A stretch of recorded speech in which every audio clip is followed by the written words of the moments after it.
Hi folks, Mike here from Walk Talk Brew. Why is it that when we spend time out in nature, be it on the coast, up in the mountains or in the forest, why does that have beneficial impacts to our health especially, but also then to our physical health? So what are the benefits of actually spending time out in nature? And why was it in 1982 that the Japanese government department of agriculture, forestry and fisheries begin to recommend that people spend time out in the forest? So what did they know back then that we probably didn't or weren't aware of? So what do they actually know? So before we get into that, I'm just going to ask if you guys could either like, subscribe, and even leave a comment on this video, please, if you can. So to understand a little bit of why spending time in nature is actually good for us, we first need to get a little bit of understanding, a bit of context of some of the chemicals in our brain, in our gut, and the role that they play in how we actually feel. So there's 5 chemicals we're going to talk about. The first 4 are known as our happy chemicals. And the first one is dopamine. Now, dopamine is a chemical in our brain that's linked to reward and pleasure. And it just helps us feel helps us feel pleasure and reward. So the easy way I can think of describing this to you is so my motivation for doing the video is hopefully that some of you guys like it and you get benefit from it. And then ultimately the reward then for me is that I get likes, subscribes, and even comments on the post, on the video. So that's kind of my motivation, the reward that I will get from doing the video. So another way of looking at dopamine is that, say that you're walking out in the street or you're looking at a TV commercial or you're reading something in a paper or a magazine or online, and you see a picture of food or something like that. And immediately you think about the pleasure you would get from having that food. So again, that's where dopamine's being released in your brain, which is giving you that feel-good factor. If you're somebody who likes hiking and camping and stuff like that, so I mean, I look at YouTube videos and I see other guys reviewing pieces of kit, be it tents or fire stoves or other equipment, and immediately I can get a hit of dopamine in the anticipation of using that piece of equipment myself. So it gives me that feel-good factor of, if I buy this, it'll make me feel a certain way. So that's kind of how dopamine works in it. The next one is serotonin. Serotonin is primarily involved in our happiness and well-being. So if we use the last example of buying something to go camping or hiking with, and we get a tent, so dopamine is literally released at the thought process of buying it and anticipation. And then when we get the product, we tend to feel good about ourselves because we've actually made that purchase. Even in the first process of actually buying it, we feel good. So we get this release of serotonin. Then when we receive the product in the post or by delivery, again, we just feel good because we've got it, we take it out and we use it, and it reaffirms that belief that what we bought was of value. So we just feel good about that process. It's kind of our body's natural feel-good chemical. After that, we have endorphin. Now, endorphin is something that's mostly associated with that euphoria, that feel-good feeling of having done a run or done a really hard session in the gym, and we get those what we call rush of endorphins. But endorphin is actually our brain's natural pain reliever, and the reason that we get this chemical rush of endorphins at the end of a hard training session, be it run or a gym session, something like that, is the endorphin is actually linked with dopamine, and that's what gives us that feel-good factor. And then the last one we have is oxytocin. And oxytocin is really known as our love or our cuddle chemical. It's the chemical, the feeling that we have when we fall in love with somebody, or when we belong to a group of people and we just feel connected.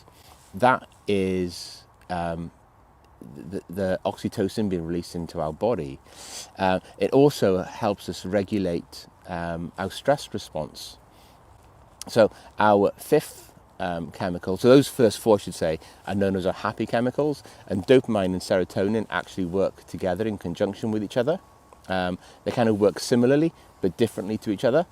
The fifth chemical is cortisol, and this is the primary stress chemical connected with our natural stress response, which most people think of our our fight or flight response. A way to think of this is that whether you're walking down the street and you're about to step on the road and a vehicle comes by and then you immediately react to that, that's your fight or flight response. You're either getting ready to fight something or to run away. It's there to protect you. So if I was out here, or I am out here obviously, in the forest or in this little wood, and if we go back 100 years and there were still wolves here, or bears, and a wolf or bear or something like that came into my view, then obviously my fight or flight response would kick in, and I would want to run away. I'm not going to stay and fight, I'm not that brave. But it's basically the body or the brain has dumped all of this cortisol and it's prepared my body to react in a certain way. Now the way that our chemicals in our brain and our gut work is that we're constantly looking to meet the needs of these chemicals so that we feel a certain way. So we're always trying to feel good about ourselves. We're always looking for ways with which we can feel good, where we can meet or have a release of dopamine, serotonin, endorphins or oxytocin. So we're always looking for ways in which we can actually feel good about ourselves, but at the same time we're protecting ourselves. So we're always scanning our environment, looking for danger, looking for things that would be a threat, be they real threats or be they just imagined threats, perceived threats. So cortisol in itself will be released if there's a real threat or if there's just a perceived threat, just something that we imagine, which is why when we were younger, well, I can speak for myself here anyway, when I was younger and Doctor Who came on, so I was like 8, 9, 10 years of age, and I'd be hiding behind the sofa because the Cybermen or the Daleks were on TV or something like that. So it doesn't have to be a real threat, it can just be an imagined threat. So it's normal for us to experience, to have cortisol in our system because we're always scanning for a threat. And the problem comes when we're exposed to a perceived threat for too long. And the way this has been explained to me in the past is that if you imagine that cortisol's there and it's there to be dumped into your system to help you at a certain time, and that's perfectly okay, that's perfectly normal. The problem comes is when that's not being dumped upon your system, but the cortisol is constantly just being drip fed into your system. It's a continual drip, drip, drip. It's just like the tap's being left on and it's just gently flowing. And this, what happens then is as that happens, as we get this constant flow of cortisol into a system, it inhibits the production levels of dopamine and serotonin. And those chemicals are responsible for us feeling happy, for our feel-good factor, for our sense of discovery, of pleasure, reward, and just feeling good about ourselves. So as soon as we have too much cortisol in our system, this then is a bad thing. So how does nature help us? How does being out here in the woods or in a green space actually help us? Well, studies have been undertaken in Japan, the US and the UK for years.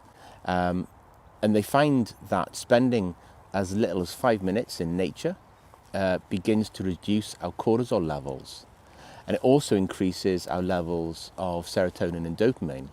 So what that really means is if we're outside in nature for 5 minutes or so and we're just sitting down and we're just being here, just being, then our cortisol levels are naturally being reduced. Our stress response is being reduced. At the same time, our levels of dopamine and serotonin are increasing. So that's great. Just being here, just being here means that I can actually I will just relax. I'll just feel calmer without having to do anything special, anything significant. They've also found that spending as little as 3 to 4 minutes in a leafy area or a wooded area reduces our blood pressure. So I don't have to do anything, I can just be here, and my blood pressure is being reduced. Also, being out in this environment like this, there's also then the benefit that serotonin is being increased. And that's being linked with other chemicals in my brain, in my body, that act as a natural antidepressant. Just like taking an antidepressant pill, just from being here, sitting out in nature, in amongst the leaves, where serotonin is being released, it's connecting with other chemicals in my body, and it's acting as a natural antidepressant. There's also the smell of the soil. They found that the smell of the soil, there's certain bacteria in the soil, and that also boosts our serotonin and other chemicals in our body. So everything that we're doing when we're out here in nature, it's so beneficial to us because it's helping us feel calmer, more relaxed. It's reducing the levels of cortisol, our stress response in our body, whilst it's also boosting dopamine and serotonin. So we don't have to do an awful lot, we can just be here. So quite simply, just spending time in nature is just good for us. It helps us feel happier, and if we feel happier, we tend to feel more productive. Studies have also shown that if we spend time outside walking in nature, going for hikes, walks, stuff like that, that it helps alleviate depression and anxiety. And again, these are all proven, has been proven by science to help us. Just by being out here in nature, that we feel better. The thing that I probably enjoy the most is actually coming out, and we come out and we go for our walks and we have our talks, and then we sit and we have a brew and we have our packed lunch, and it's just that mindful time of just sitting here, of just being mindful, of just listening to the sound of birds, the sound of the wind in the trees, whatever's around us. It's just a mindful activity where there's been benefit found in that it stops negative thoughts. It stops the repetitive thought process that we have in our mind, and we just connect with ourselves. Our breathing slows down, our heart rate slows down, and we just feel more peaceful. There's also the benefits for your lungs, for your heart, for the muscles in your body, and for your bone density from walking and hiking. Just by being out here, by doing some kind of physical activity, if you're carrying a rucksack, and even if you're not carrying a rucksack, just walking, it's going to have a positive impact on the bone density, or the bones in your body. It's going to have an impact to improve your muscle strength. And as we get older, these things are important. We need to have good muscles just to enable us to sit up and sit down, whether it's sitting on a seat or getting up and down off a toilet. If we lose those functions, if we lose that quality of movement through weak muscles, we begin to deteriorate the quality of our own lives. Again, being outside, a little bit of aerobic exercise, going for a walk, it's great for our lungs, it's good for our heart, and it doesn't take a lot of effort. There's also the benefit of being outside, and the sun's quite low in the sky, but I'm getting vitamin D. Vitamin D has been proven to lead to better mood. It decreases symptoms of depression and anxiety, as well as reducing, having benefit, I should say, of other diseases such as cancer, cardiovascular disease, and as well as cognitive deficiencies. So just by getting exposure to vitamin D is good for us. So, spending even a short time outside in nature, either by yourself or with others, has massive benefits to us. It really does boost the happy chemicals, dopamine, serotonin. It gives us an endorphin, or can give us an endorphin release, as well as oxytocin. We can feel part of a group, we can feel part of belonging, of being with other people, sharing in an activity where we feel good about what we're doing. It allows us to feel calmer, more relaxed. It reduces depression, anxiety, negative thoughts. Our stress response, cortisol, is better regulated. It allows us to feel more relaxed. And this is something that's been practiced in Japan for centuries. And it's based on the ancient Shinto and Buddhist practices.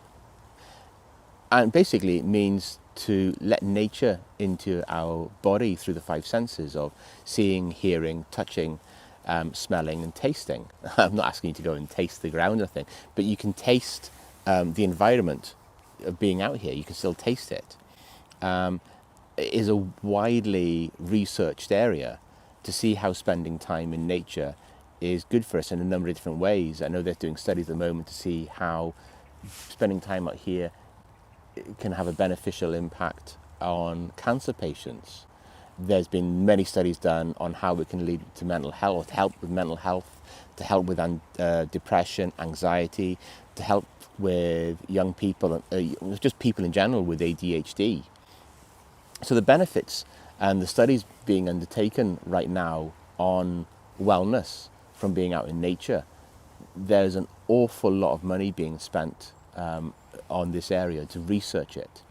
But all we need to do is to continue to enjoy our time out here in nature, to enjoy our time outside, to let nature actually take care of us. And then we can help take care of nature by leaving no trace and being respectful of our natural environment. It's a win-win situation. We spend time out in nature, and nature gives us what we need.